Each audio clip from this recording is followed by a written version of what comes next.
Coming in at number 5, we've got the wax mask. The first time I caught this, it was streaming on a Shudder channel, so I hopped in with zero context. Glad I did though, because this flick is gnarly. There's quite a bit of history to it too. In the 90s, legendary Italian director Dario Argento saw legendary Italian director Lucio Fulci's health was in decline. Argento worked with Fulci to develop a new project in which they would remake House of Wax. Unfortunately, Fulci died during the production, handing off the role of director to Sergio Stivoletti, a special effects artist. Stivoletti's influence is definitely felt throughout the film too, because these special effects are beyond nuts. Like, if you want to see some truly wild special effects, find yourself a copy of The Wax Mask and buckle up. It's the tale of a wax museum in a little Italian village and all the wonders it does for the community. And by wonders, I mean terrors. And by the community, I mean the bodies of assorted individuals about town. Did that make sense? I'm trying to say that there's a man kidnapping people after injecting them with some unknown substance via steampunk needle and then turning them into wax figures. Also, the man has a metal claw for an arm and tends to rip hearts right through chests, no problem. And you get to see all of it. Like, the gore in this movie is incredible. So much body horror. You get to see people hollowed out and turned into wax figures by some incredible dehydrating machine. Watch in terror as a man's skin melts away, revealing a Terminator-style metal skeleton.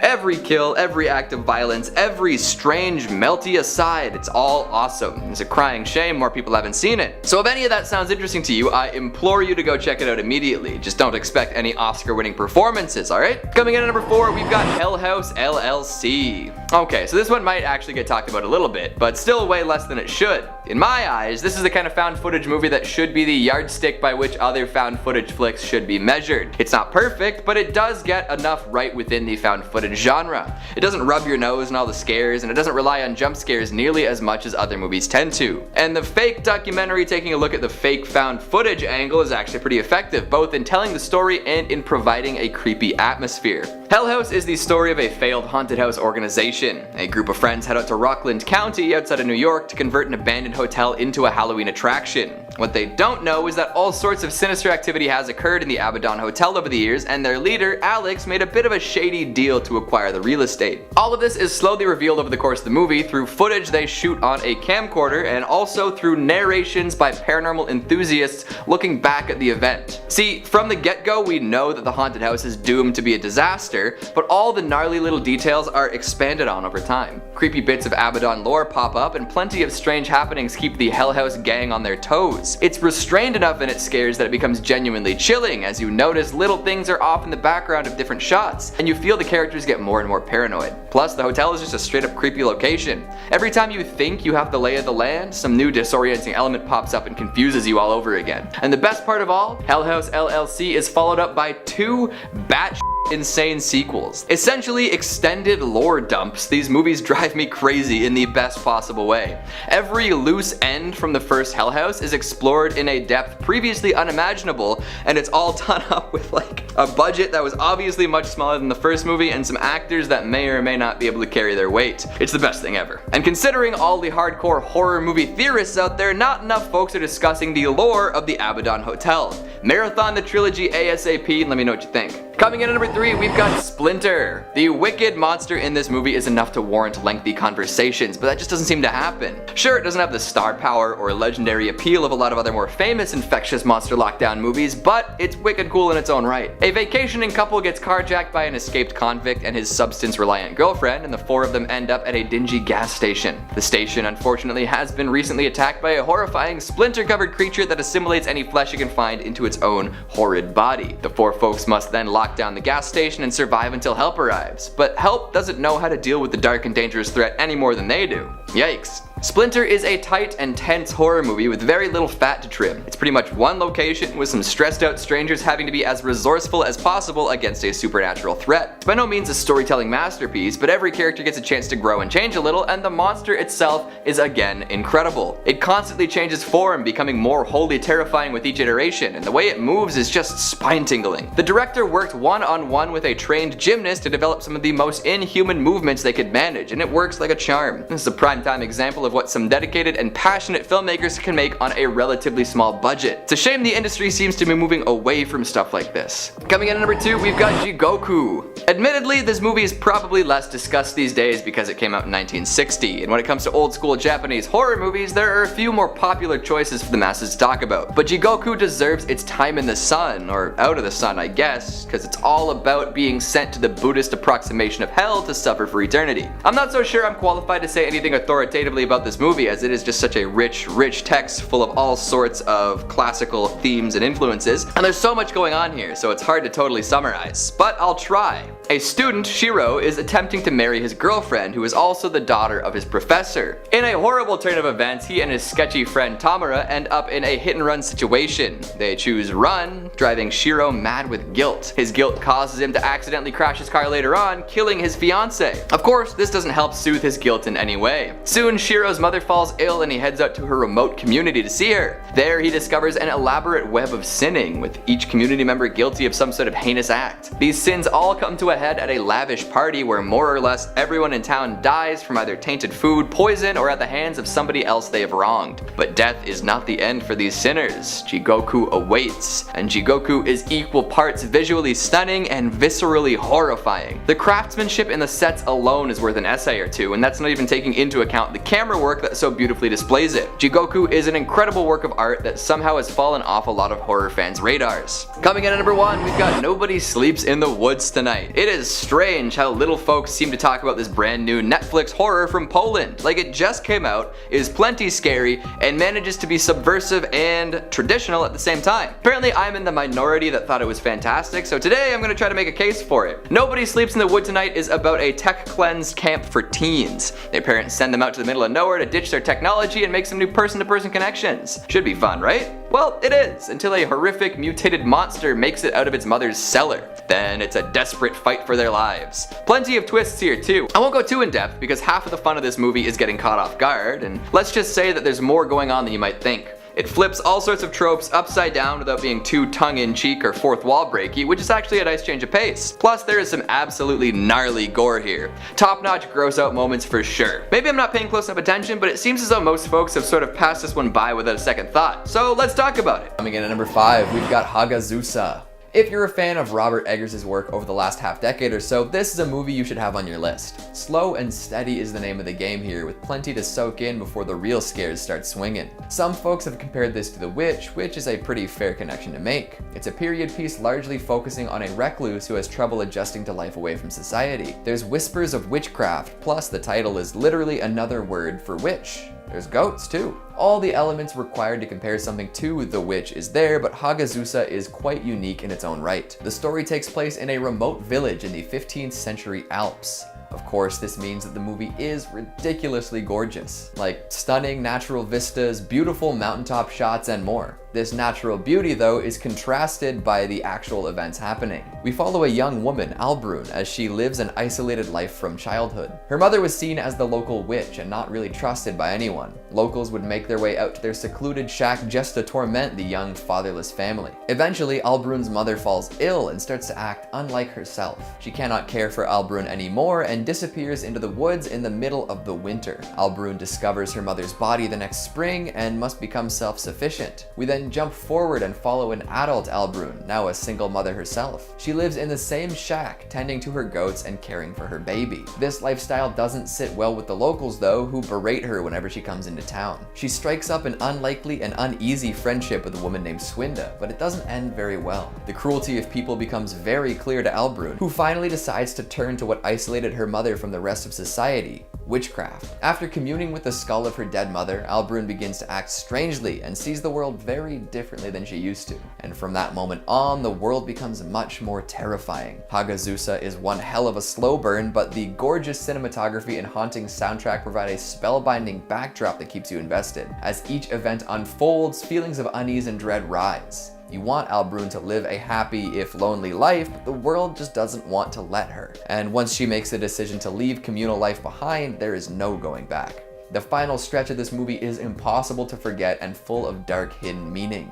I can only assume that less people talk about this one because it's a German period piece, but if any of what I just said speaks to you, definitely give this movie a watch. Hey folks, just a reminder to give this video a big thumbs up. It really helps with the algorithm. On with the video. Coming in at number 4, we've got Grave Encounters. You know I've got to shout out this Canadian found footage supernatural horror. All those categories speak to me. And it seems that even less people have regular conversations about Grave Encounters than Hell House, which is crazy. So please, if you're a found footage fan, give this a watch and talk about it. We need more Canadian films brought up in conversation if we have any hope of staying relevant. Interestingly enough, when this movie came out, its trailer was a surprise hit. It racked up over 30 million views, which might not seem like all that much now, but in 2011, that was a big deal. I'll stop hyping up the surrounding circumstances now and get to the actual movie. We follow a TV crew who has decided to investigate an old abandoned medical facility. They made 5 episodes of their show, Grave Encounters, before the previous crew went missing during a shoot. Their new crew wants to follow up on what happened and makes their way to the Collingwood Psychiatric Hospital. Let's be real though, abandoned psych wards are a pretty classic creepy location, and especially when they're being investigated found footage style. Hell, there's a whole genre of YouTube content dedicated to exactly that kind of experience. Shoutouts Top 10 Central Dark. Of course, when they all arrive at the hospital, nothing is as it seems.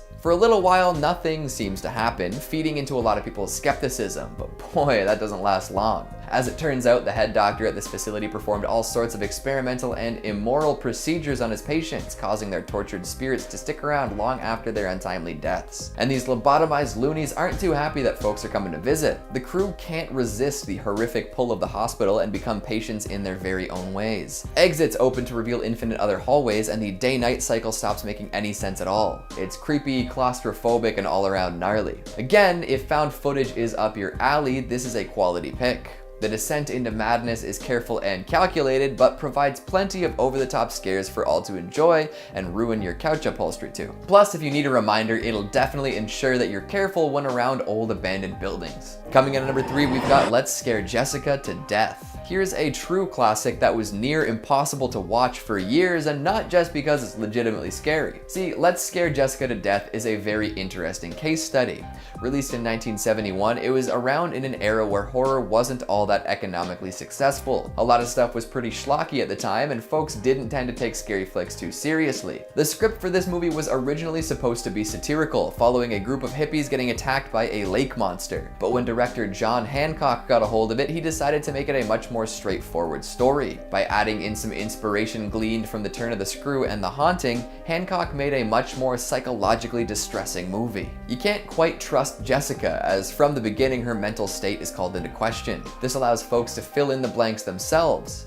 And as horror scholars tend to understand, people's imaginations will come up with stuff way scarier than any on-screen monster. However, at the time of release, a lot of folks overlooked these qualities and criticized it for being too sparse. Over time, it would become a cult hit though. The thing about cult hits from the 70s is that they're usually pretty hard to find a print of. This remained the case up until very recently, with home video copies of the movie being near impossible to track down. Thankfully, Scream Factory did release a Blu-ray last year. Even so, not enough people are talking about this formative, terrifying psychological slasher from the 70s. Coming in at number 2, we've got Lovely Molly. All you really need to know about this one is that that name is fun to say. Say it 5 times fast and you tell me you don't get a little dopamine to the dome. Okay, it's not really the only thing you need to know about this movie, I just thought it was a fun little exercise. What you actually need to know about Lovely Molly is that it's scary as hell. It's written and directed by Eduardo Sanchez of the Blair Witch Project fame, which you would think would cause it to be talked about more, but that's not the case. The Wikipedia article is actually pretty barren, so if you have extremely deep Lovely Molly knowledge,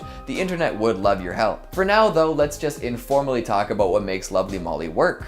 It's the tale of a young couple, Molly and Tim, returning to Molly's childhood home. It's always a red flag in horror, eh, when you go back to the childhood home? Lots of ghosts, lots of demons. So Molly is a recovering heroin addict, which tends to get in the way of her making a compelling case about the strange happenings around her. She also participates in plenty of strange happenings herself and doesn't offer much in terms of a coherent reason as to why. Mysterious shrines are discovered under sheds, neighboring families are monitored and recorded for unknown sinister reasons, demonic presences seem to rule Molly's life. It's a genuinely disturbing and horrifying movie with plenty of wild moments. All it needs is a fresh audience, and folks can definitely talk about it some more. And coming in at number 1, we've got Noroi, The Curse. If you know, you know. This is probably one of the best found footage movies of all time. It's measured and careful in what it reveals and when. And by doing so, it manages to infuse the world's creepiest atmosphere into an already unsettling story. It just seems as though nobody really talks about it when discussing found footage at large. If you're not a big found footage person, this movie might change your mind. It doesn't rely on jump scares or shoddy camera work to excuse poor planning and execution. It uses these conventions to its advantage, all the while telling a compelling, mysterious tale. We learn about a documentary filmmaker named Masafumi Kobayashi, who was at one point working on a project known as The Curse. During the production of this film, Kobayashi disappeared and his house burned down. Most of the movie concerns itself with the footage he shot before disappearing, detailing the lives of folks affected by supernatural forces. The story starts small, with the investigation of a woman who seems to attract negative energy, but as more details about this woman are revealed, the tale becomes much more dark and complex. Noroi manages to pack all sorts of horrific details and intricate storylines into a 2-hour package. Most found footage movies keep it simple, as ones who aspire higher often fail to hold the audience's attention or get lost in the details. This movie, however, avoids these pitfalls, resulting in a compulsively rewatchable mockumentary full of some truly spine-tingling moments. After watching it all, you may very well feel as though the story was something that actually happened. It didn't, but the feeling is hard to shake. Hopefully, I managed to introduce some lesser-known flicks to everyone's backlog, and if I didn't, well, I did my best. We can't all be underground aficionados. Coming at number 5, we have Freaks, a classic horror movie that many of the modern horror movie lovers will have no idea about. Let's put it this way, if this movie was made today, it would not only be extremely hard to watch, but it would be one of the most controversial films of our time. Freaks is about a trapeze performer who comes up with a scheme to walk away with millions of dollars. She ends up getting in with the sideshow performers at the circus and learns that one of the dwarfs, who is married, is secretly rich and has a stockpile of money waiting for him after his parents die. She uses her beauty to get in close with him, and eventually he turns on his wife and falls in love with this con artist. But when the plan is revealed and the dwarf learns that he's been tricked, well, our lovely trapeze artist is in for a horrible punishment that is one of the peak moments in horror movies. Now, this movie was made in 1932, and most of the people in the film are real sideshow workers and have severe disabilities. Even back in 1932, the movie was criticized for taking advantage of people with disabilities for the benefit of the movie. So if people felt like that almost 100 years ago, then you can only imagine how the movie would have an effect on people now. The film was actually banned in a few countries because they found it too hard for audiences to watch, and governments thought it was too disturbing and shouldn't be seen as entertainment. And just so we're clear, the vision that was made in theaters was much less graphic than the original. The original film was actually shown to focus groups, and they couldn't make it through the movie, so it was edited down to be more palatable. I actually have seen this movie. I got a box set of horror movies and I had no idea what it was when I started watching it. There are a couple moments in that movie that still stick in my head, and it's been about 10 years since I've seen it, just so you have an idea of how jarring some of the imagery in that movie can be. Coming at number 4, we have It's Alive. When birth control in the 70s was a new thing on the market, people were very afraid of what the effects could be, and they should have been, because it turns out that many of them were harmful. But It's Alive takes this fear and runs with it in one of the strangest ways possible. A woman who was on a pharmaceutical contraceptive somehow gets pregnant, and the baby that is born turns out to be some sort of hideous monstrosity that just can't be killed. Even though it should have been killed the second it was out of the womb, it slithers away like the xenomorph from Alien, and then people are on the hunt to take it out. 3 groups of people are chasing this thing down, one of them being the baby's father, who I can only assume feels some sort of responsibility for the creature that is now loose and terrorizing the world, another being the pharmaceutical company who made the birth control. I mean, they want to get out there and cover this up before the news gets word that their pill will cause women to give birth to killer mutant babies that have an endless lust for blood. The CEO of that company was probably freaking out because he doesn't want the stock price of his company to go into the toilet. That would be bad for the look of the company. And the last group that is chasing down this rugrat from hell would be the police. They are just trying to do their job. In the end, the police kill the youngest killer in the world, and right when the viewers think it's time to kick back and feel a wave of relief grief wash over their body, the police get a call that another baby like this was born in Seattle. Whoa! Honestly, a pretty solid way to end a horror movie. Coming in at number 3, we have Possum. Now for our next point, we're going to jump across the pond and look at one of the most bizarre horror movies in recent years. No, not every movie on this list is going to be something that was made decades ago. Possum is a British movie that is directed by famed comedy writer Matthew Holness. And if Get Out has taught us anything, it's that comedy writers have a pretty good understanding of how to make a good horror movie. My theory is that both comedy and horror use the same basic principles. They are both about creating and releasing tension. Well, in the movie Possum, there is a whole lot of tension. The movie is about a puppeteer who has lost his job and takes this opportunity to go back to his hometown and try and deal with his trauma. And the whole movie centers around that, which is trauma. I won't get into too much detail as to what happened to this puppeteer, but just know that this is a very dark, disturbing horror movie with imagery that will make you look away from the screen, and the trauma comes from his childhood and events that happened between him and his uncle. Now, probably the most unsettling creature in this whole thing is what would be seen as some sort of movie monster, but is only visible to the main character. In an attempt to break free from his trauma, the puppeteer has forced his traumatic experiences into a psychological puppet that comes to life in his mind. This thing looks like it has the face of the nun and a body of a spider. Throughout the movie, you learn that this creature will haunt him forever, and the final message seems to be that you can never escape your trauma, but you can learn to live with it. The movie leaves you with a lot of unanswered questions, which is good for horror. You want to feel leaving a little bit uneasy. By the end of the movie, you'll be confused, scared, and worried that some thoughts from your past will manifest into a being that will haunt you until you're in a hole in the ground. Or I guess you could just try to bury them all and ignore your inside problems like most people do. Coming in at number 2, we have Possession. One of the weirdest horror movies that you will ever come across, but the whole thing is a wild ride that I recommend people jump onto. The Possession, at its core, is about two people going through a divorce, and let me just tell you that the movie is very different from Marriage Story. For one, there are no memes about it. Well, the movie follows a man and woman as they split up, and the whole experience is devastating for the two of them. There are several scenes in the movie where the female lead, Isabel Ingani, is expressing herself in the most over-the-top dramatic way you could imagine. Her counterpart, Sam Neill, is trying to quell these outcries in a way to control her and keep her for himself. That's partly why the movie is called Possession. The other reason that the movie is called Possession is because there's a whole lot of God talk throughout the movie,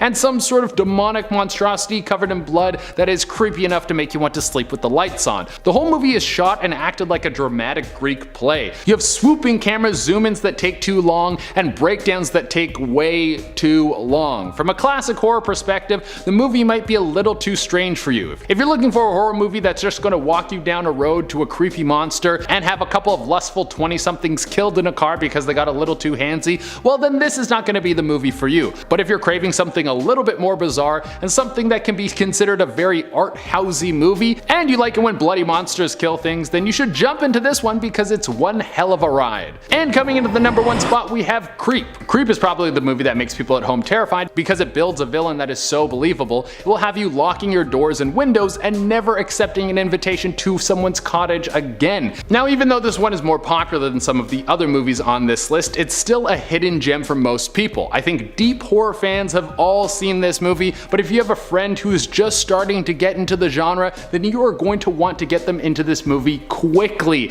I put this movie so high on the list because I love found footage horror. It's one of my favorite types. I think it's because the movie feels so real, and part of what makes the slowly unveiling psycho so menacing are the awkward moments that you're forced to watch. And because the movie is about a filmmaker who is asked to go to a cabin in the woods with a stranger so he can film his will and the end of his life, our spooky cabin owner is apparently dying, those awkward moments become frightening because you have to be stuck with the person alone. What would it be like to be captured with someone who's extremely weird and they do something you would normally just walk away from, but now you have to stay and look at them in the face for who knows how long. Coming at number 5, we've got Fingers. If you're looking to have all expectations thrown out the window, stomped on by somebody in biker boots, and then lit on fire with a can of hairspray and a knockoff Bic lighter, then this movie is for you. I honestly don't know if I can summarize the plot, but believe me when I say it's worth it to stick around through all the weirdness. Seriously, if you want to be thoroughly disturbed, surprised, and fascinated, give Fingers a watch. Apparently it's also known as Work Sticks, which I guess is a little more search engine friendly. Try searching for Fingers without adding the year or the word movie. You'll get a nice stock image of everyone's favorite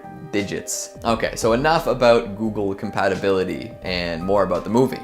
Let's talk about what makes it so wild and why more people should be talking about it. Fingers is about a woman, Amanda, who has a lot of problems dealing with the imperfections on bodies that aren't hers. She finds herself unable to deal with the thought of having a baby because if it were to have any sort of deformity, she can't be sure she'd be able to live with it. She can't deal with other people that look strange to her, so often she'll run screaming from certain types of folks just trying to live their lives. And then there's Walter. Walter is Amanda's coworker at a mental health app startup. One day he shows up to work missing a finger and tries to play it off like it's nothing. Like blood on the keyboard, bone exposed to the air, but he just wants to get back to work. Don't talk about it. Amanda cannot handle this and has a meltdown. And from there, the story splits off in a bunch of different directions and they all become these weird overlapping stories. We learn the story behind Walter's missing finger, which soon becomes missing fingers. And there's a self-help therapist who seems to make a living on ludicrously overpriced books with the message, "Kill your fears."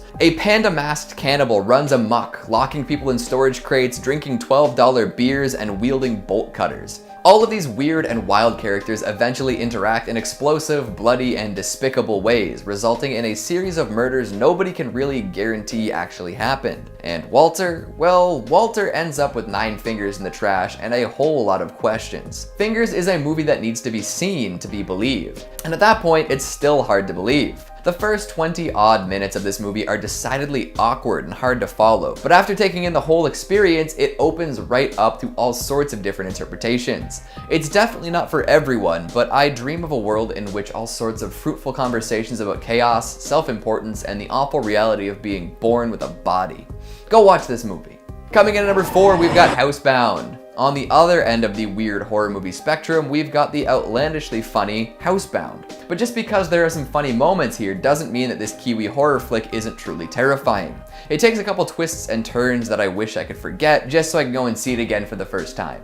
See, Housebound takes what appears to be a haunted house movie and turns it on its head. Kicking off with a young woman being put on house arrest and outfitted with an ankle monitor, it is a tale of homecoming and adult loneliness. Poor Kylie just wanted to steal an ATM, but now she's forced to take up residence with her mother and stepfather. She quickly realizes that the house has some strange quirks and soon comes to the conclusion that it might be haunted by a ghost. Or is it?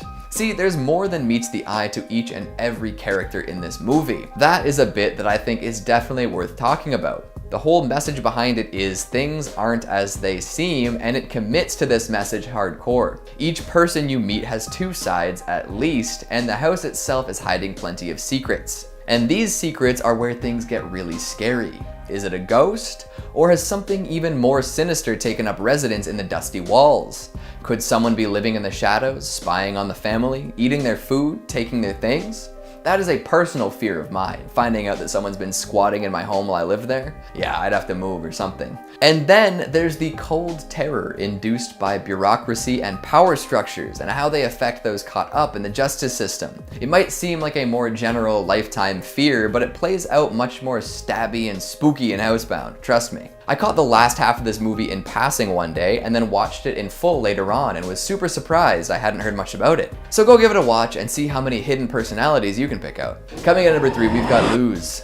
This is a mindfuck, plain and simple. Clocking in at around 70 minutes, it barely qualifies as a feature, but that short runtime only adds to the confusing, dreamlike quality of this flick. It reminds viewers of Lynch at times, of classic giallo films from the 70s at others, all tied together with stylish cinematography and hypnotic visuals, of course. Luz is about a demonic possession that comes back seemingly out of nowhere. A cabbie had summoned a demon back in her days as a schoolgirl, and now it has come to collect. But it doesn't play out like any other kind of possession movie. No exorcist comes right out and says there's a demon here. That plays out in a number of flashbacks that melt into the plot currently happening. When 2 characters leave the bar to find the cabbie, the demon appears to make its way from person to person. The order in which this happens is questionable, and the motivations of each character are totally up for interpretation. Even so, Luz draws you in and keeps you there for the entirety. In fact, the short runtime probably helps in keeping folks around for the whole experience. Any longer and people might get confused and shut it off for lack of coherent plot. But as is, it is a fascinating movie and well worth a discussion. And of course, there are some truly freaky moments woven throughout. It made a splash at a few festivals and turned some heads when it was picked up by Shudder, but I haven't heard too much about it since then. So go start those conversations, won't you? Coming in at number 2, we've got Dolls. Of all these Stuart Gordon horror flicks out there, I feel as though Dolls gets the least amount of love. All of the Lovecraft adaptations are buoyed by the 80s horror charm and eldritch mega fans. His sci-fi stuff is in a class of its own, really, and of course there's King of the Ants, which dabbles in neo-noir extremism. So where does Dolls fit in? Maybe somewhere between Society and Honey, I Shrunk the Kids? It's odd, to say the least. But if you've ever been freaked out by a creepy miniature or a truly horrific old doll, then this movie will make your blood run cold. Playing out like a fairy tale of sorts, lauding the benefits of remaining a child at heart and punishing those who might be fueled by greed or spite. And the punishments doled out to those who don't fit the description of joyful and innocent are quite obscene. A mansion full of living dolls would indeed be a good place to kill some sinners, eh? Folks get tossed out of windows, stabbed with tiny weapons, and of course turn into horrid miniature versions of themselves. Oh, what fun. What it lacks in complexity, Dolls makes up for in visual terror. Seriously, the dolls and the other toy-like companions are a total nightmare, and when they start moving, that terror gets kicked up to a whole new level. So if you've seen Reanimator or From Beyond and want some more of that Stuart Gordon magic, look no further than the generally underappreciated Dolls. It's not Lovecraft, and the body horror is toned down a little bit compared to a lot of the other work, but boy, is it a freaky little number. And finally at number 1, we've got Marrowbone.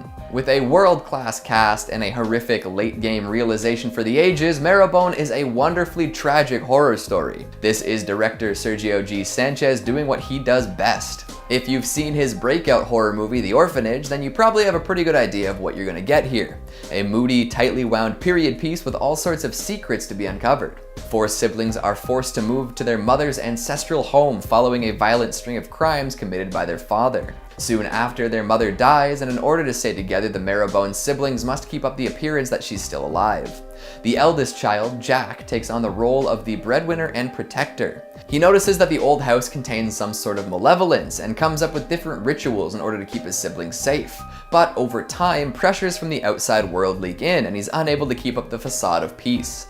This is a movie that benefits greatly from a second watch, and all sorts of previously sneaky details become a whole lot more obvious. I don't want to say too much more, as the first watch is definitely a roller coaster, but Marrowbone is amazing and apparently underrated.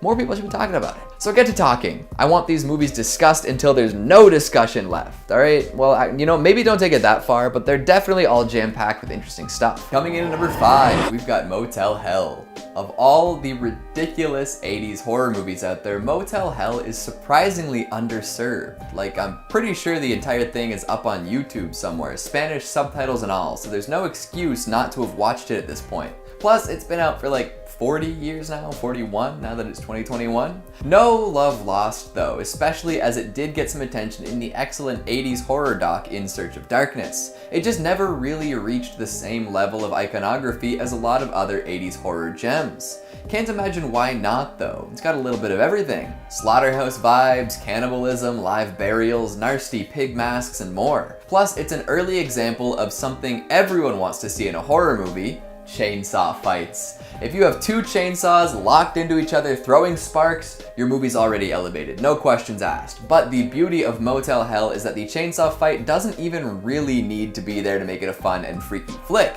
It makes it a better fun and freaky flick, but it could exist without the chainsaw fight and still be very good.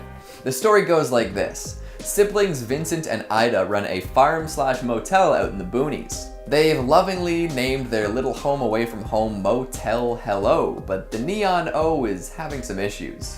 Classic. Of course, if you were to see a motel literally called Motel Hell, you'd probably avoid it. But back in the 80s, nobody knew any better. So the folks who come to this bed and breakfast become the breakfast. Vincent sets traps on nearby roads, and whenever there's an accident, he takes the injured motorists and buries them in his garden. He leaves their heads above ground though, so they can grow big and strong like crops, and cuts their vocal cords so they can't call for help. The rest is a bunch of disembodied heads wriggling around and making some nightmarish noises. If that concept alone isn't scary enough to give you the heebie-jeebies on a whole new level, just know that there's a whole lot more going on in this strange crop-creating motel. The local sheriff is the third Motel Hell sibling, but he doesn't know about the gnarly dealings of his cannibal brethren, so of course there's some friction between the trio when more is revealed. For conjuring up some truly horrific imagery and presenting audiences with a bevy of colorful characters, Motel Hell should be held up as an early 80s classic. Unfortunately, it's been eclipsed by all of the more iconic slashers that followed soon after, so give it a watch and enjoy the mayhem. Coming in at number 4, we've got Low. Low budget, low problem. Hopefully you can forgive me for that one. But seriously, that's the best way to describe this tragic and beautiful psychological horror comedy. It's small in scale, with only a few characters interacting over the entire course of the movie, and most of the action happening through flashbacks. But it tells a fascinating story of love and loss, and demons. One location, but it never feels visually boring or stagnant. In fact, a lot of folks say that it feels sort of like a stage play adapted for the big screen, or the small streaming screen. But it released in 2009, so Netflix hadn't quite dominated the entertainment sphere yet. Low is about a man named Justin whose girlfriend, April, is trapped in hell. Yikes. Tough break, buddy. However, Justin has a book on demon summoning, so he cracks it open and decides to summon the demon Low. Low shows up and lets Justin know that it's hopeless to try to find his girlfriend, but Justin doesn't want to give up. Because of the control allotted to him by summoning Low, he demands that Low head back down there and look harder, damn it. As Low bounces back and forth between Earth and Hell, Justin experiences many flashbacks involving different stages of he and April's relationship. A lot of these reveal that April probably was a demon after all, but our boy Justin refuses to accept this. Faust is woven in, and all sorts of potential deals with the devil are considered. Should Justin accept that his love is stuck in hell and move on, living his life alone? Or would dying for that love be a better end to his story? All of this is explored through surprisingly funny dialogue. Dry wit is the name of the game here. And the demons that we end up meeting are grotesque and also goofy and a whole lot of fun. It sort of plays out like a rom-com, but one narrated and commented upon by bloody, slimy, pale, goblin-esque versions of Statler and Waldorf. That comparison to the balcony-dwelling Muppets is especially relevant because Low plays out like a stage play. See, it's all coming together. If a Faustian tale full of dry humor and lovable monsters sounds like your thing, check out Low. Lots to pick apart here. Coming in at number 3, we've got Ghost Team. Speaking of horror comedies that are more than they appear, here is Ghost Team, the tale of a ragtag group of ghost hunters and their adventure that goes very, very sideways. There's a lot going on here. First, we meet the BFF roomie duo, Lewis and Stan. They both watch the ever-popular ghost hunting TV show Ghost Getters, inspiring Lewis to put together a little demo video. But if he's gonna shake up his life and make it as a paranormal investigator, he's gotta get a team and some equipment. So the pals round up a few more goofballs and head out to an abandoned building that people have been warned away from. Up until this point, the movie is pretty much a comedy. It's a slacker story full of small-town nobodies who want to be somebodies. Everyone's lacking in the skills they need to be successful, but they do their best anyways. Lots of big personalities clashing and goofy, awkward interactions. But once these doofuses make it to the supposedly haunted house, it turns into a quasi-found footage flick. They all set up their cameras and ghost hunting equipment and things take a turn. It gets spooky. There are some really cool moments woven in here with people disappearing and figures appearing in the background. Ghost Team makes sure not to focus too much on the creepy happenings in the periphery. If you're paying attention, you'll get sufficiently spooked, all while being led from room to room by a group of less than experienced ghost hunters. It has a weird payoff, but definitely keeps the scares and twists coming. Plus, John Heder and Justin Long are in it. This is one to watch with your less horror-inclined friends, but there's still lots to discuss in terms of how they set up the scares and defy expectations. Coming in at number 2, we've got Frailty. So you want to be a serial killer guided by the steady hand of God? Boy, do I have a movie for you. Featuring Matthew McConaughey and Bill Paxton. And Paxton's also in the director's chair. Sounds like a blast, right? This is a bit of a mind bender with two timelines going at the same time. We've got Fenton, the supposed son of a serial killer, coming to the police as an adult and telling them all he knows about what his dad and brother supposedly did. But then it periodically flips back in time to when Fenton was a boy and he and his brother Adam helped their father commit all sorts of murder. Their papa claimed that God was giving him visions and sending him on holy missions to kill demons who have taken human form. Anytime he touches someone, he claims to be able to see something that lets him know if they're human or not, and if they fail the test, it's time to meet the axe. This is one messed up movie. This man is deluded beyond belief and seemingly passes these beliefs on to his young sons. But only one can be his true successor, and it's really hard to figure out who the chosen one is. Subdued in its execution but lastingly creepy, Frailty will stick with you long after you watch it. And of course, discussions on who the real killer was and if anyone actually had any real visions make for some very... Coming in at number 5, we've got Repo, the genetic opera. Often cited as the grossest musical of all time, Repo holds a special place in the hearts of a whole lot of camp fans. It's been compared to Rocky Horror and really not a whole lot else, but that makes sense considering the subject matter, tone, and execution of this absolutely wild, intestine-filled rock opera. In the not-so-distant future, organ failure has become the predominant epidemic. Folks don't have a cure for this general degradation of the human body, so instead a megacorporation has stepped up to solve everyone's problems. When has that ever gone wrong? GeneCo has managed to monopolize the organ replacement game, able to provide anyone who needs a new liver or lung with just that. These parts don't come cheap though, and GeneCo isn't looking for one-and-done sales. Nah, they're gonna lease your essential pieces, and if you miss a payment, you're getting repoed. Yeah, they've got organ repo men in this world. Pretty bleak. Of course, this means that we're gonna see a whole lot of forced organ removals by dudes in dark suits in the dead of night, and it gets gory. When Repo first imposed itself upon the world, plenty of folks were unprepared for the nastiness of it all. Sure, it's a pretty gross and goofy concept, especially when it's done up in such a campy comic book style, but the gore is body horror on a whole other level. Squishy, sticky, slimy organs ripped from bodies like cherries from an overfilled pie. Yuck indeed. All of these impromptu, non-consensual surgeries are happening thanks to the unchecked greed and overwhelming power of those at the top of the society. Beneath all those rockin' tunes, special effects, and exaggerated characters is a cautionary tale relating to people's darkest fears. What if the folks with all the money just decided to squeeze us for what we're worth? What if they took it further than debt and indentured servitude? What if they came looking for the stuff that quite literally keeps us alive? I know it seems kind of silly to be making this point about a guts-filled body horror rock opera, but I don't think such a goofy movie makes a lasting cult impact without some sort of strong message underneath it all that resonates with people. Food for thought. Coming in at number 4, we've got The Possession of Michael King. I'm gonna kick this entry off by saying something that flies in the face of the point of this list. Plenty of people have requested this flick across multiple other videos. So in saying that not enough people talk about it, lots of people have been talking about it. Let's hear it for the fan favorite, The Possession of Michael King. You know, most possession movies have a certain type of person they like to have possessed, right? Often it starts with the little kid or maybe the woman in white, but in this mockumentary slash found footage gem, we've got the skeptical dude getting taken over by demons. Uh-oh. The titular Michael King is a documentary filmmaker, and he has decided he wants to investigate the paranormal. He's quite the skeptic, loudly professing that he believes in basically nothing. No God, no devil, no other worldly forces whatsoever. Setting himself up for quite the fall now, isn't he? In order to prove his convictions and ensure that everyone knows just how smart and rational he is, Michael decides to make a documentary proving once and for all that there's no such thing as the supernatural. He hops online and posts an ad asking for experiments and rituals he can perform while being recorded to see if anything paranormal happens. After getting lots of responses, he's off to the races. He gets his cameraman to record everything he does in the hopes of capturing nothing.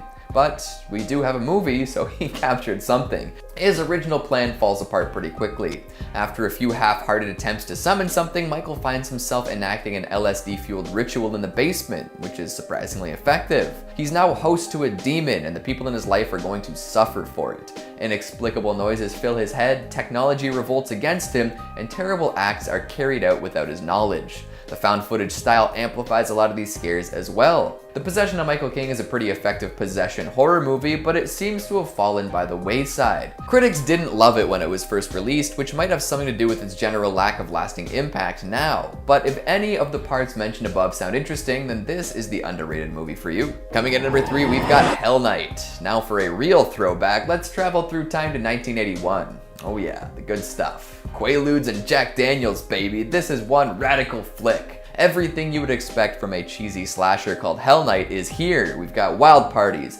frats and sororities, a supposedly haunted house, folks not taking any threat seriously, and more. And Linda Blair is in it. Folks just don't know how to have fun like this anymore. After a day of hard partying, a small group of pledges are brought to Garth Manor, the location of a supposed killing spree years before. But there's a caveat. One deformed child supposedly survived this fateful day and lurks in the darkness. And of course, when a bunch of college kids trespass on the property, he decides to deal with them. Overall, this is a wicked fun slasher with plenty of good moments. At the time of release, most folks just considered it another Halloween ripoff, but over time it has risen to the top among a bunch of other cult hit wannabes. It's always fun to find a hidden gem from past eras, and Hell Night is just such a jewel. Coming in at number 2, we've got Animal. On the surface, this is a pretty bog standard teen horror movie. You know the ones. A group of Hollywood attractive friends head out into the woods on a fun trip with plans to get drunk, get high, and get busy. The plot points are all there, and there doesn't seem to be anything to set this flick apart from a bunch of identical ones, but when the monster shows up, that's when it takes on a life of its own. The Animal is a low-budget legend. Giving off some crazy Wendigo vibes, but also making its own mythology, the creature that stalks the woods pulls off some absolutely brutal kills. And really, that's all you can ask for from a monster in a movie like this. No need for a tragic backstory or an allegory nodding in the direction of a bigger message, just a really scary apex predator ripping folks to shreds. And of course, there's the ending that implies there might be more where that came from. So simple, so effective. With some fun performances from Keke Palmer and Jeremy Sumpter too. Animal made its round on Netflix back around the time of its release, leading to a lot of folks seeing it and not necessarily taking it too seriously, but that is the joy of it. You'll get a whole lot more out of the experience if you go in knowing it's gonna be a less than perfect flick.